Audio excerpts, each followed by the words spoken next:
right, let's go ahead and get started. Welcome to today's Zambula webinar, Image Personalization is your answer to Apple email privacy. I'm Cheyenne Ng, the Director of Marketing at Zambula, and I'll be your webinar moderator today. Before we begin today's webinar, in the next few minutes, I wanted to conduct a quick poll, mention an upcoming webinar, and go over a couple of webinar administrative details. First, let's go ahead and take that poll. Great, go ahead and tell me how you would describe your level of concern about the Apple iOS 15 changes. Are you calm, cool, and clicks have always ruled? Are you freaking out a bit? Are you unsure? Ask me after this webinar, or are you excited about the future opportunities for your program? I'm excited to see how folks answer this one right off the bat. I know this is a hot topic for everyone. Yeah, we'll go ahead and give everyone just a couple more seconds to answer. All right. Looks like a lot of you are excited and some of you are a little unsure. That's about what we thought. All right. Today's Zambula webinar is part of an ongoing monthly webinar series, which is generally held on the third Thursday of each month. We'll be taking a little webcation in August, but we'll be back in September on the 16th with our next webinar, 5 ways to use Kinetic email personalization to increase your email engagement. I'll share a registration link in the chat window towards the end of the webinar so you can register if you're interested. And just a reminder that all of our past webinars and other resources can be found on our website in our resources center. And before I introduce today's speakers, I wanted to go over a few other of our platform features on our webinar today. If you would like to ask a question in the moment, go ahead and click the chat button and I will do my best to get back to you in real time. We will have time at the end for Q&A as well. So if you would like to submit a question for the Q&A, go ahead and submit it in that Q&A button circled in red. And finally, a PDF and recording of the slides will go out in the following days via email. So look out for that if you'd like to share or reference it for any reason. All right, and it's my pleasure to introduce today's speakers. Garen, Robert, off to you. Hi, I'm Robert Haydock, co-founder, CEO of Zambula. Founded the company 8 years ago. We started off with scratch off and reveal within email. And then about 2.5 years ago, we saw a real opportunity to change how image personalization was done technologically and jumped into the space and have been really bullish on the future of what's possible. Garen, let me hand it off to you to introduce yourself. Thanks, Robert. Good morning, good afternoon, everyone. My name is Garen Hobbs, and I'm the Senior Vice President of Client Strategy and Customer Success here at Zambula. I have over 22 years in the Marcom space, most of that spent with email and cross-channel messaging, roles held brand side, provider side, as well as agency side. And I'm most excited to be here at Zambula, where I can help marketers solve that most perennial challenge, sort of solving the last mile content and personalization experience. Cool. I'm also excited to be talking about this particular topic today. I know the impending changes of iOS 15 are probably one of the biggest topics on the forefront of a lot of marketers' minds. And for good reason. There's a lot of uncertainty about the total scope of impact these changes will ultimately have. There are some things we know, and there are some things we don't. But with all evolution, change offers opportunity, and this is this new change from Apple is certainly part of this larger shift we've been seeing away from brand centricity to customer-centric marketing. And for an old email strategy geeky warhorse like myself, it is indeed a very exciting time. Yeah, and I think for me, it's tied right into that we founded our company on the idea of customer experience and that interaction. And to have these changes just emphasizes the need to focus there. And so it's welcome in the sense of we are going to enjoy it, and there's a lot we can change about email programs. And then there's a little bit of sourness around, losing some of the real time, but I think overall it's a really exciting opportunity. So in that, let's dive into what do we know about the Apple iOS 15 update. So we know it's coming in September. We also know that their goal is around customer privacy. And so that means they are going to pre-open every email so that you don't know when an email was opened as a marketer. And then the other piece is they're going to hide the IP address so that you don't know where they're located or other information about the device. And I think it's good to look at, this is kind of a trend. Privacy has been a trend for a few years. We don't expect it to go backwards. So it's just a reality that as marketers, we need to get used to, and then we need to look for what can we do to innovate in the future to make sure our programs are still really relevant and impactful. Excellent, Robert. So you mentioned kind of two main ways that we'll see these changes manifest in the obfuscation of IP, as well as the pre-opening of messages. For marketers, we expect that to have kind of three primary areas of impact. One's on your open and event data. So email opens as a metric, and events that trigger upon open will no longer work faithfully for those people opening messages on Apple devices. Thusly, the customer experience as well will be impacted, as real-time content and image personalization won't be in real time, again, for those opening on Apple. This will move to recent time.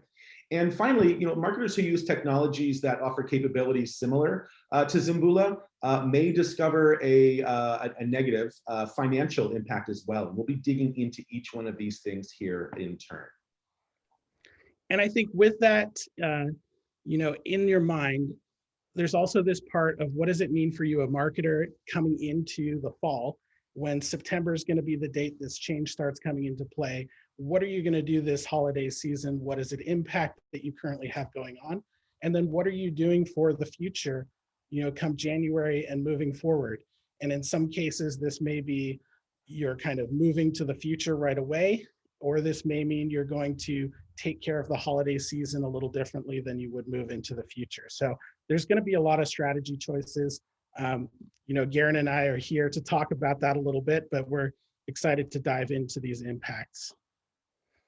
Yeah, so let's unpack some of these challenges before we move into recommendations or proposed solutions. And starting with the open event data, as we mentioned just a slide or two ago, again, email opens no longer going to be a faithful performance metric, and marketers are going to have to look to other KPIs. And rightfully so, in my opinion. I think this is long overdue, and we'll get into that later as well. But clicks, conversions, and LTV, my favorite, lifetime customer value, are better mile markers and better yardsticks for determining the efficacy and performance of your campaigns, as well as your email programs at large. Other impacts, message journeys that trigger upon opens will need to move to more explicit actions, such as message clicks, or in web, or on web, I should say, or in-app actions by the user as a better event trigger for subsequent messaging. And then lastly, and I'm a little sad about this one, honestly, send time optimization, or STO for all of you acronym fans, will no longer be reliable, as again, Apple's going to be pre-opening all messages, which inevitably will upset STO algorithms. But again, rather than focusing on who is or isn't opening your emails, we've always recommended marketers focus on creating emails worth reading, worth opening. And we recommend that marketers should look to improving the customer experience value to drive performance, engagement, retention, conversions, LTV. Choose your metric. This is the way to get there. And we're going to be spending the bulk of our time kind of digging into those. Yeah, and I think one of the things that gets mixed that we've seen in the press releases and everybody kind of chiming in on iOS 15 is the difference between image personalization and real-time, and that real-time is a component of image personalization. So if you're personalizing images within email, there's no impact. If you're animating those personalized images in email, there's going to be no impact. So it really is about the real-time part. This is just an example on the right-hand side where you've got first name personalization, number of items in a cart, and then animating the number to highlight where the call to action button is. But that was something we really felt was important to call out, that because of Apple's pre-open, it's recent time for real time, but image personalization is fundamentally still going to be a great technology to use. And I think countdown timer is a great example of that. When folks are asking what won't be working in Apple iOS 15, it's this level of real-time image personalization. I know some folks like to give them a bad rap, some other providers out there, for example, but they work really well for our customers, and we see really great results coming from them. Countdown timers going forward will not be accurate for those opening on iOS 15, or excuse me, for those opening on devices on iOS 15, because again, the timer is going to start when Apple pre-opens that message. That's going to start the time ticking down. So by the time the user opens the message, it may reflect that there are 10 or 12 hours left in the sale or in the promotion, but there's going to be far less. And so there will be that disconnect, and we've got some workarounds for that. Other real-time data as well will likely see an impact. Inventory, weather, traffic, or time of day as well will become recent time and will likely only update daily or every 24 hours. So adding a timestamp to your images is helpful in these use cases. What do we mean by a timestamp, Robert? I think it's a great one for you. Yeah, so adding a timestamp, it can be used, you can pulse it, you can draw attention to it. There's a lot of ways to draw the eye to make sure they know. But in essence, it's if you show a real-time inventory, make sure they know when that inventory was in real time. So if you had 4 items left and they open the email 3 hours later, they can see that it was 3 hours earlier, that inventory level was correct. Because what'll happen is if they click out and the item is sold out, it's going to be a bad customer experience. So it's just looking at the different places within your program where that makes sense. Another one is around package tracking and making sure where you have emails that are showing package tracking, show when that data was pulled. I do want to dive in a little bit to the countdown timer because this has formed a lot of confusion that we've heard in the market. And I think it's one of the most broadly used solutions, especially during the holiday season. I see them in pretty much every email I've opened over the holidays. And that is, if you're sending out a campaign at 2 a.m. in the morning that's going to drop on the East Coast at 5 or something, then you want to make sure like that's not going to function is the main thing. Because if it says you have until noon and that's where the countdown is, and you send it at 2 and I open it at 8, then the time clock is just going to be completely off. And then the expectation when they click through that they can take advantage on that doorbuster is going to be broken and they're going to be angry.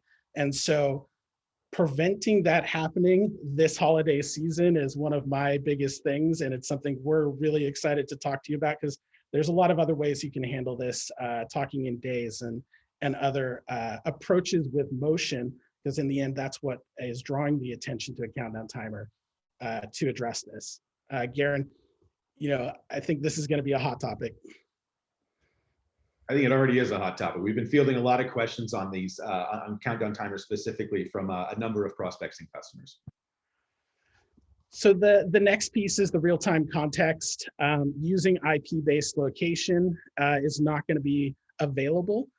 This was one where we've actually seen most of our customers are using several different methods and then setting priority on those methods. So whether it's a zip code because of a known location where they've sent a customer an item before, or whether it's they're on the website browsing and it's a last known location based on browsing IP.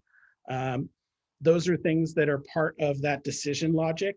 And so losing the IP of the email open is impactful, but it doesn't stop you from using things like maps. The one piece that you will lose is the device type. So if somebody's opening on a mobile, tablet, desktop on an Apple device, you won't know, but you will know it's Apple or if it's Android. So things like mobile app download buttons will still function just like they always have. Great. I see we have a question here, and I know we're saving questions to end, Robert, but it seems very timely. Stephen is asking, do the iOS 15 changes impact device tracking based on opens so we can suppress Apple Mail users or send them different content? Well, you'll know it's an Apple. Like we're pretty sure we're going to be able to figure that out with whatever proxy schema they use. But we won't know beyond that level. So we can definitely isolate if what you want to do is deliver, accurate IP-based stuff or real-time content to the 44 or 54% of people that can accept that experience. That's definitely the way to go. And then isolate this audience out and change your logic. And so that's where it really matters, having an easy tool to use like ours, just so that logic isn't a complicated, heavy lift for your team. That's a great time. I think it is worth mentioning, though, right for now, these changes are only impacting those folks who use Apple. I know that seems like a lot. You look around next to you and you see, very few people, using an Android device. I know a handful of them, but I won't kind of, shame them by calling them out here. But in any case, all the analysis we've seen from multiple sources to Robert's point, pegs sort of the Apple share of the ecosystem at around 46% or so. So again, what we're not saying is that your most elegant uses of open time or contextual personalization cannot be used in their audience. They're simply not going to not be available for around 46%. That being said, we do expect a lot of the other ISPs to likely follow suit with this level of consumer privacy legislation, or I guess you call it terms of use, so to speak. So, we will likely see that percentage shifting more towards the majority in the future. But for now, it doesn't necessarily mean you need to design or strategize to the lowest common denominator. You should still be looking for the optimal experience you want to deliver, and then be thinking about very elegant yet simple fallback experiences to be delivering to those folks who open with an Apple devices. So getting away from more of the functional into the financial a bit, as we talked about, there's likely going to be some impact here. Some of you may already be using open time technologies, and some of you may see a meaningful increase, a bit of an unpleasant surprise in your overages and solution costs. And this is because most providers of this type of technology bill on a per open basis. And once again, Apple's going to be essentially pre-opening all emails sent to audiences opening on their devices, and then will reportedly recache those images every 24 hours. So that's 100% opens for those on Apple, as well as another 100% every 24 hours for those messages that haven't been deleted. In aggregate, those opens could reach the exponential very quickly, and so might your invoice. Robert's got a really great example. It'd be helpful, I think, for you to walk everyone through. Yeah, before I dive into the example, opens made a lot of sense to charge on as our part of the industry, because that's where the cost center is. Every time an image is requested, it's processed and then rendered. So it's been relevant pricing, but with this change, we have to look at how to change pricing to really afford people the utility value that they're expecting without it all of a sudden becoming an insane premium. So we're going to give a little example just to kind of break this down. So it's simple to understand. But when you're looking at the Apple Mail iOS 15 changes, what we're looking at is the device usage average, which is that 46% number that we've talked about. So of your total send, about 46% of it's going to go to an Apple device. And then the adoption of that privacy is going to be close to 97, 98%. And that's based on iOS 14 and also the messaging around it. It's very blatant that they want you to participate. And I think very few people are going to say no. And then the other part of the assumptions is we're going to take a standard 15% open rate, just as something that we can use as a reference point for this example. So if you sent 100 million emails a year, you would expect about 15 million opens, or 15%. And that's 15 million images that your real-time or image personalization provider is rendering. And this is where it gets a little sticky, is if you add the Apple Mail privacy into that, that same 100 million opens is almost 53 million impressions. So the 53 million images are going to get processed. And that's over a 250% increase. And so that's why you probably haven't heard anybody jump out on the financial side within our space, is because like them, we had to go back and figure out, what does this mean? Can we support it? Do we have to change pricing? And the good news for you is we're built on new technology, like I mentioned, about 2.5 years ago, that's vector-based and a really modern advancement in how the processing is done. And what that means is we're going to be able to keep you on budget. There will be no charge for additional iOS 15 opens if you're using us currently, or if you're a prospective Zambula customer. We're really interested to see what other similar providers are able to do. They are built on a screenshot technology. And so the question is, what is their hard cost going to be? And is it something that they can eat a 2 to 10x increase in impressions that they're having to deliver? But for Zambula, we're going to make sure that you're on budget. Yeah, all the definitely things for everyone to keep their eye on. It'll be interesting to see how that shakes out. Now that we've covered some of the impacts, let's turn the conversation to focus on what marketers should be doing about it, some potential solutions and recommendations. In losing accurate open counts with iOS 15, that quick pulse check we've all become so reliant upon or used to, Brands and marketers, we've got to double down on the quality of the content experiences we deliver to ensure customer participation and retention. And asking why may seem a bit unnecessary, but there's more than one reason. There are quite a few. And I think it's worth talking about what I feel might be two of the most important. So first off, open counts, in my very humble opinion, have always been a bit of a dubious yardstick for measuring campaign or program performance, because it doesn't always require an explicit action by the user to register an open. For example, auto opens, right? I delete one message, the next one immediately gets opened. And preview panes, I'm reading one message and the preview pane shows me the next one in sequence. Those will return a false positive open. And oftentimes messages that are purposely opened are still deleted within seconds or fractions thereof. So what indeed is the value of that particular open as a metric? Again, in my opinion, other metrics are much more meaningful, such as clicks, conversions, AOV, LTV is the ultimate for me. Again, lifetime customer value. Those provide superior reflection of meaningful engagement. Yes, there's always going to be important to do a pulse check on your particular campaign, right? But the longer customer life cycle has always been more important. So I've always erred towards measuring that and then using other metrics, such as I mentioned, to determine the efficacy of this particular campaign.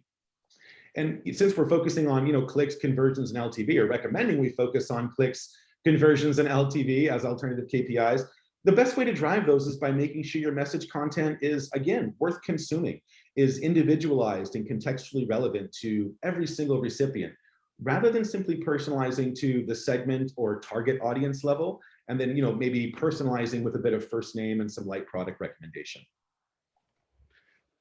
So now the really fun part is we get into what can you do practically. And this is really about, what can you leverage technology to make email more engaging now that the focus needs to be on customer experience? And I think the top one that is probably underappreciated in the market is the expanding your use of data to both target and enrich content. We spend a lot of time and money on targeting, but we don't necessarily spend a lot of time on using customer data to enrich the content itself.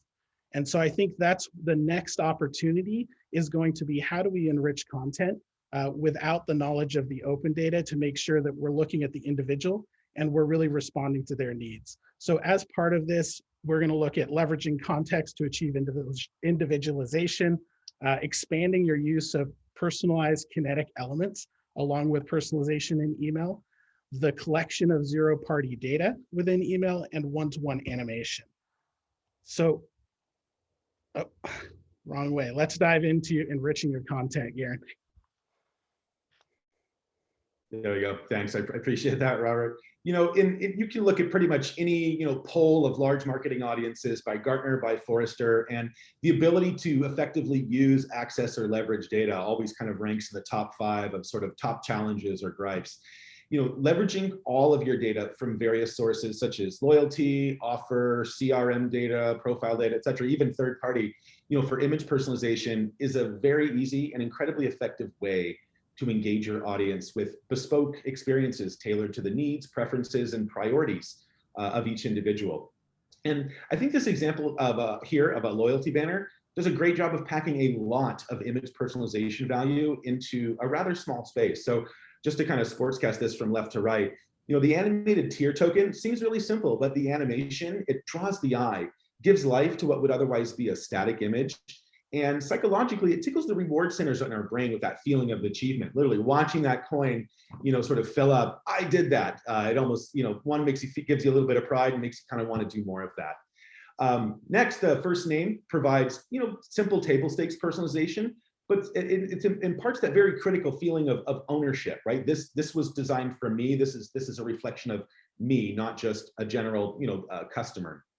The loyalty points themselves, they reflect current status, but they also serve to compel customers to earn more points with an additional or incremental purchase. So there is that essence of gamification that's inherent to just about every loyalty program out there.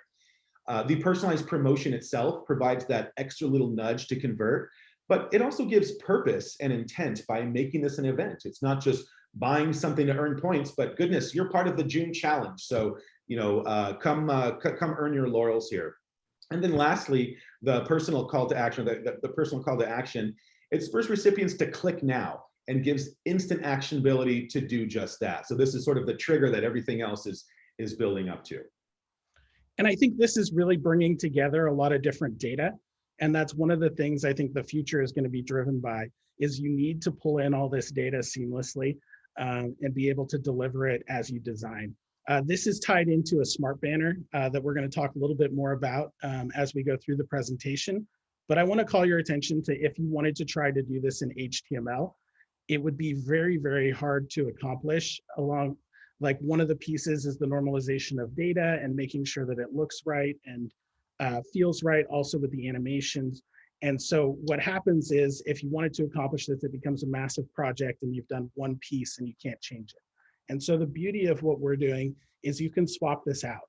And this is a real innovation in where the decisioning occurs and having the flexibility to really decide what is right for that individual in that open in that moment of time, and making sure that's what gets delivered.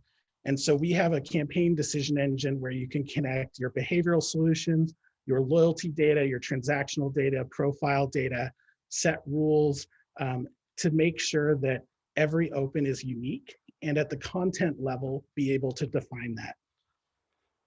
Yeah, the smart banner is one of, I think, my favorite things about Zambula, Robert. And here's why, right? I mean, they say a picture tells 1,000 words, and this does just that. It's a great example of the extensibility of our smart banner, which programmatically serves personalized content and offers to each recipient based upon the decision logic that drives the banner. So, for example, abandoned cart banners notify and incentivize customers to return and complete a purchase.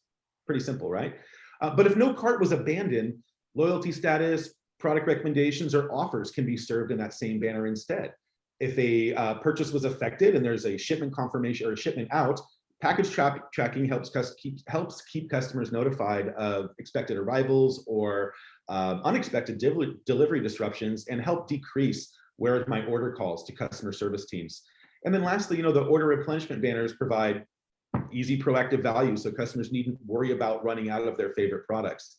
The beauty about a smart banner is, even if your customer is not in any one of these cycles or stages of customer journey, you can still get great use out of the banners on your website. The free shipping over $25 or curbside pickup available. Once folks have come to your website to either purchase or sign up, they usually engage via email as their primary point of engagement. So the smart banners are a great way to take all of that existing content that you have on your website and give it longer legs, greater venue, and greater actionability by serving it up in the other emails that exist within your program. And with the customers that we have using this, what we've seen is this level of individualization and building out a pool of personalized content. Building out the pool isn't that hard, and that lasts forever.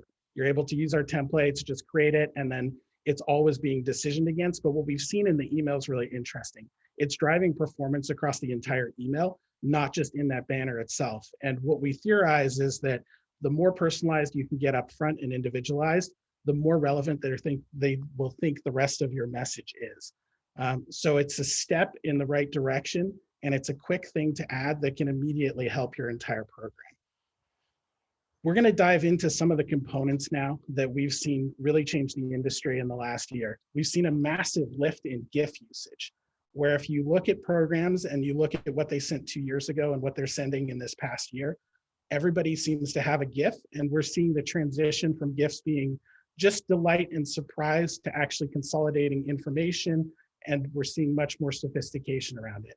We believe this trend is going to continue, and it's going to move to true one-to-one animation, which our software is capable of delivering right now. And so let's touch on consolidating content. If you look at this first banner, what we've done is we're pulling benefits of a particular club or loyalty program, and then you're able to see that tick through. And it accomplishes a couple things. It draws your attention into the benefits, which is a really critical part of the banner.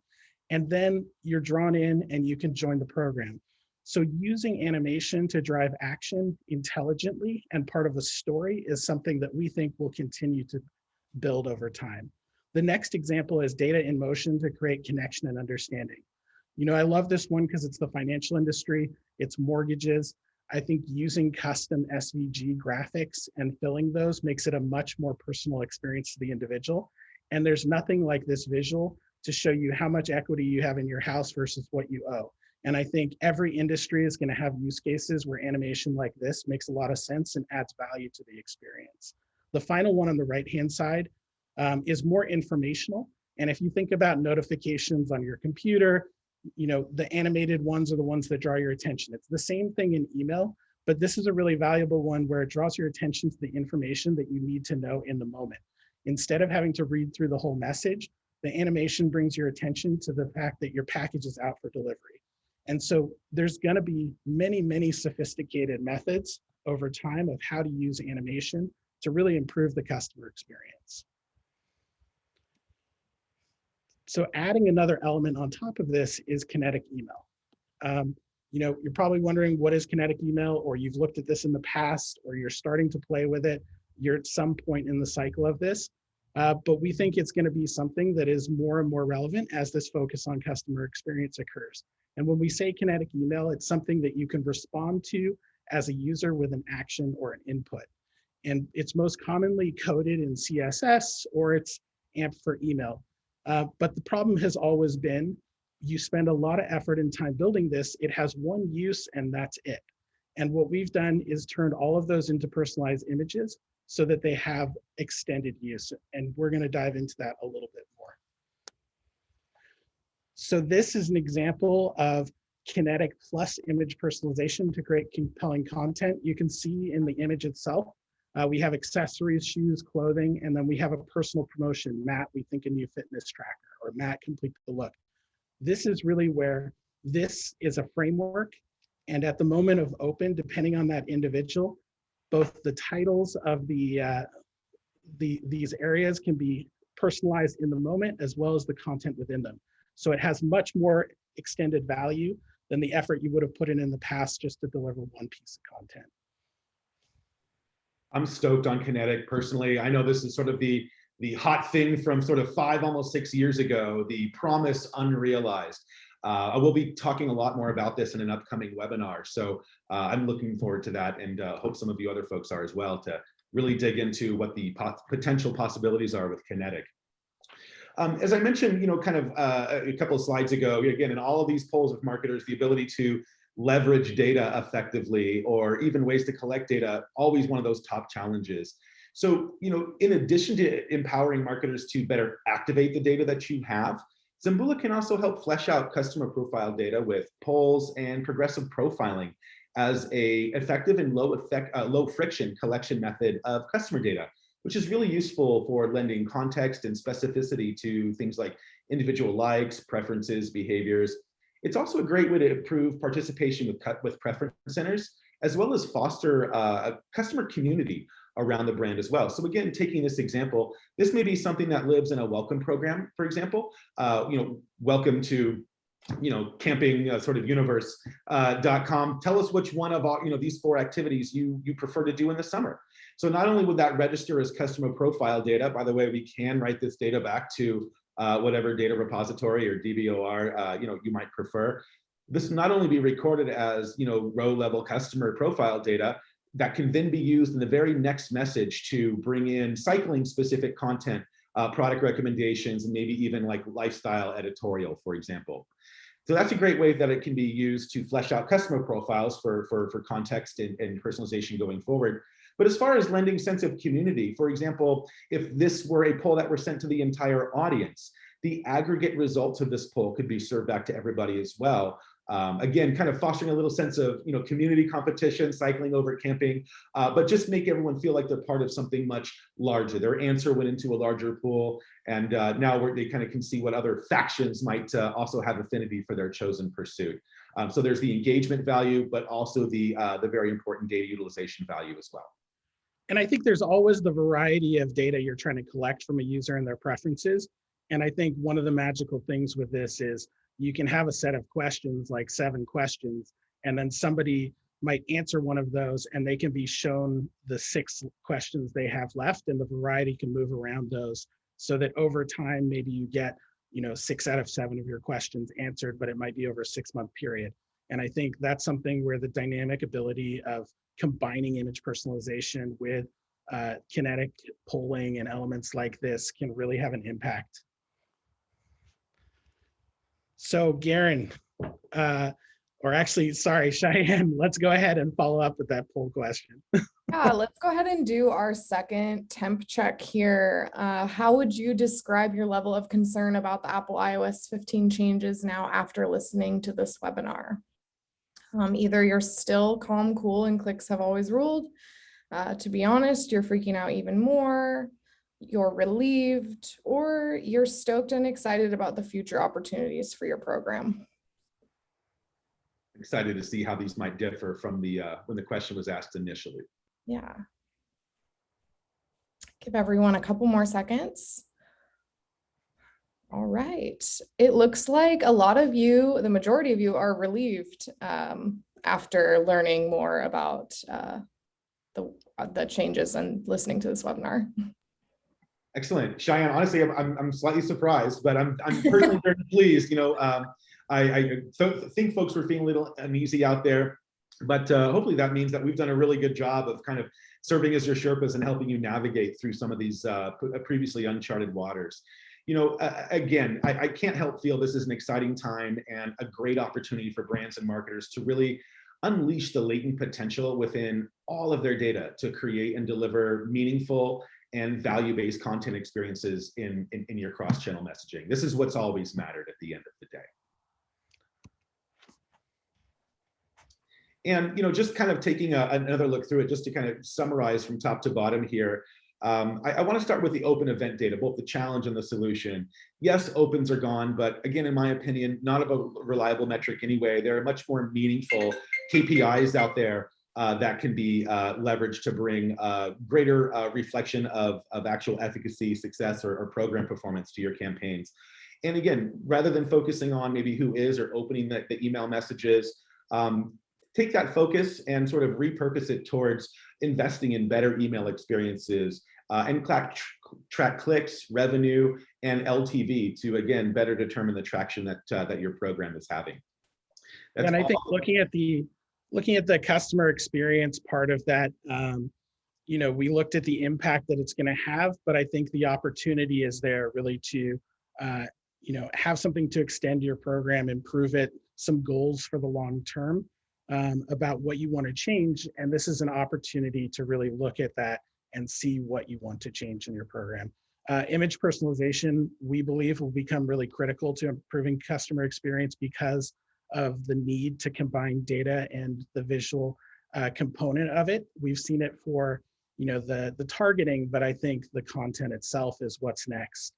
And then finally, the financial impact that everybody is concerned about, and we wanted to make sure we address.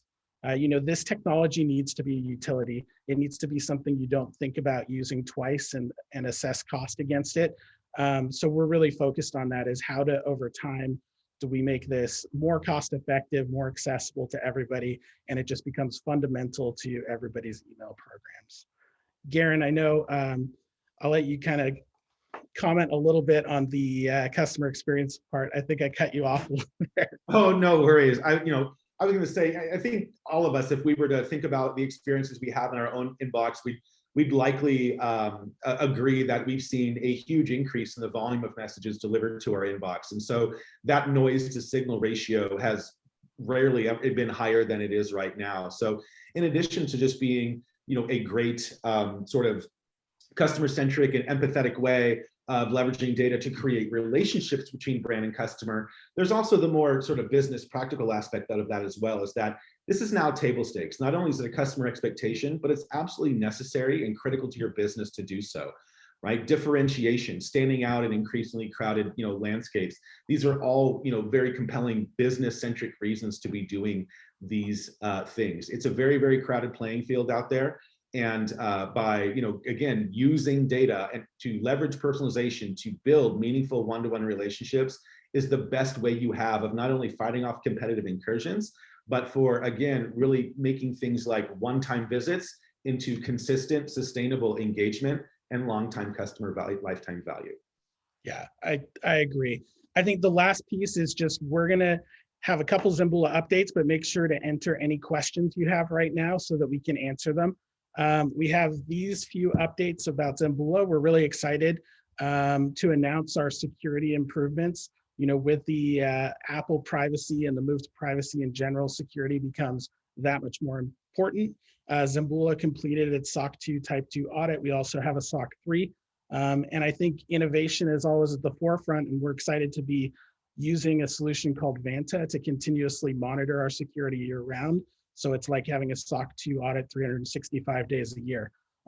We really want to make that central to what we do, because we know data is important to marketing, but we also need to make it secure. And the final piece is intellectual property. We're always innovating, and we're looking to push the industry forward. We were issued our first patent June 8th. And so it's just a really exciting event that we continue to look to expand our intellectual property and build on it over time. So we have one final poll question from Cheyenne, and then we'll get to Q&A. Yeah, go ahead and let us know if you would be interested in a complimentary iOS 15 strategy session with Zambula. This will be with Garen and our Director of Customer Success, Diane. They would love to talk to you about all the opportunities for your email program moving forward. Yeah, this is something we'd love to do for your team. Every program's a little different, and so how you want to respond in the fall and next year will be different, and something that we've thought deeply about with the variety of brands we work with, and we'd love to talk to you about it. Awesome. All right, thanks. Q&A. Let's see what questions we have, Cheyenne. All right, so our first one here, do we know if the Apple pre-opens are happening if the app is installed versus if the app is opened? For example, if someone has an iPhone but uses a different email app and rarely, if ever, opens the Apple Mail app, would this still be pre-opened? So we don't know exactly how that will work, but our assumption is that if you have the Apple app installed, or you have connected an email address to it, then it's going to be pre-opening all of those emails. So that's a great scenario question, where it's like, you could be somebody who uses Gmail primarily and then have put it on your phone and connected it, but you rarely use it. And those will be multiple impressions that are occurring in that account. Yeah, a great question. I think the unclarity comes from, is this in fact a OS level, push change that's being pushed out to everybody, or is this something that's being done just simply within the algorithm of the app itself? So right now, again, not entirely sure, but yeah, I'm sure these will all sift out over the next couple of weeks here. Cool. Another question, a kind of specific one, but one of our goals is to drive TV programming awareness via email. Because the TV tune-in usually occurs offline, there is no easily trackable way to tie our campaigns to TV viewership. So opens have historically been our most effective proxy measurement for how much awareness our email campaigns are creating. Do you have any recommendations for senders like us who will now need a new way of measuring the awareness we're driving?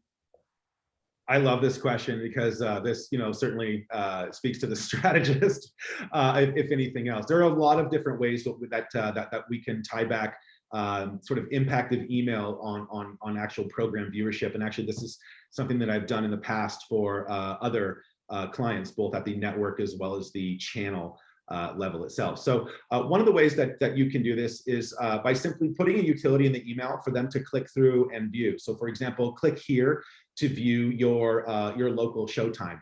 Obviously, if we all had druthers, we would want that to be proactively served directly in the email, and save the customer from the explicit action of making a click. But here it serves a very real purpose of letting who has the highest intent of viewing that show, or what the impact of the awareness of the show is, by looking at the number of people who click through to view the programming schedule within their local time frame, for example. There are other things you can do as well, such as put little sort of code words in the show or things like that, and ask folks to kind of submit it afterwards. I know that one's kind of off the wall, but the point is there are a million different ways to measure sort of the impact that offline marketing has, or excuse me, that online marketing has on offline activities, and vice versa. And I think direct mail is a really good proxy for that as well, right? I mean, folks like Omaha Steak send out millions of postcards during the holiday times, and they use things like redemption codes, obviously, to track who's who's actually doing that. And so, using the code word and things of that nature is just a really easy way for that to kind of translate over to programming. But Andrew, I encourage you to kind of reach out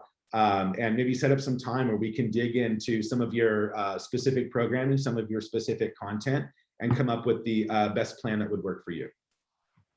Cool. Another one about data. How is using data to segment your audience different from using data to enrich your content? That's great. I love that question. So data to segment the audience does just that. It segments your audience. What it doesn't do is achieve individualization. Segmentation takes a lot of lookalikes and drops them into buckets, right? But so what that does is that gets from one to many to one to some. But what that doesn't allow us to do is get one to one. It also doesn't do a whole lot towards, again, individualizing the content of the email specific to, well, the individual. Again, this is a one to some type of consideration. The other thing that happens is when we do a lot of our segmentation strategy and targeting strategy in the customer journey is it increases journey complexity and segmentation complexity as well. In fact, it's crazy. Like I've seen customer journeys go from, I mean, we can all argue it hasn't been linear for the last 15 years, but from these fairly linear like Visio diagrams to something that looks like it's intended to chart the electron path within the nucleus of an atom. Like the complexity is absolutely, off the wall, but it isn't necessary to do so, right? You can actually take the decisioning layer within Zambula, take all of that segmentation logic, that targeting logic, and move it into the decision layer, and now actually segment or target at the content level rather than at the email level or rather than at the program level. So again, one actually has an impact in terms of what someone is being shown to the individual. The other, segmentation within your program, simply mostly impacts who is part of what particular program or who receives what email, not specifically who receives, elements with an email. Yes, it can be done categorically, but etc. Robert, you've got some color to add there. Yeah, I think the last piece of that is if you historically look at email, and you look at what actually has personalized data in the content itself, and it's usually the order confirmation has the most personal data, and those are really relevant emails. And I think bringing that level of data personalization more broadly into your marketing program is the real next step in marketing, and what's going to separate, the real quality email programs from those that are chasing it. And we're excited about it being a part of that and helping make that easy and accessible. So yeah, great question. Yeah. Looks like our final question here. What is the difference between kinetic and interactive email? Yeah, so kinetic, interactive has been a very broad based term used in email to describe a lot of different things. Kinetic was kind of carved out as interacting with actual elements. Like, can you click on it and it does something within the email without you leaving it versus clicking out just on a button. And so I think we're going to see a lot more clarity come out of that over the next 4 or 5 years as it becomes mainstream.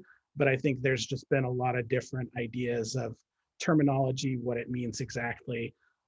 So we're excited to hopefully help clarify it, but it's a really great question because it is a moving target. I'd actually like to address one last question here. Somebody asked, what's shameful about using an Android device? Hopefully your question was asked in the same tongue-in-cheek spirit with which I made the comment, but there's absolutely nothing shameful about using an Android device. It's one of those, BMW versus Audi things or GIF versus GIF. One of those sort of things where we playfully kind of poke fun at each other's preferences. So nothing shameful about using an Android device. Users, be proud. Yeah, and now you get more functionality than an iOS user, so it's a win. Finally, we want to follow up with the next webinar. We're really excited to do this. Again, like I mentioned, the combination of kinetic elements and live image personalization, I think, has a lot to add to email programs in the future. We're going to have this September 16th at 10 a.m. Pacific. We'd love for you to sign up. There's a link here, and Cheyenne will share the link in the chat too. I'll hand it off to you, to Cheyenne, to close us out. Yeah, I'd like to thank Robert and Garen for a great presentation today and all of you for attending. We hope you found today's webinar valuable. Just a reminder that in a few days, I'll send out an email with a link to the PDF of the slides and the webinar recording. so you can share it or reference it for any reason. Please visit Zambula.com for more information and our other resources, including white papers and our blog.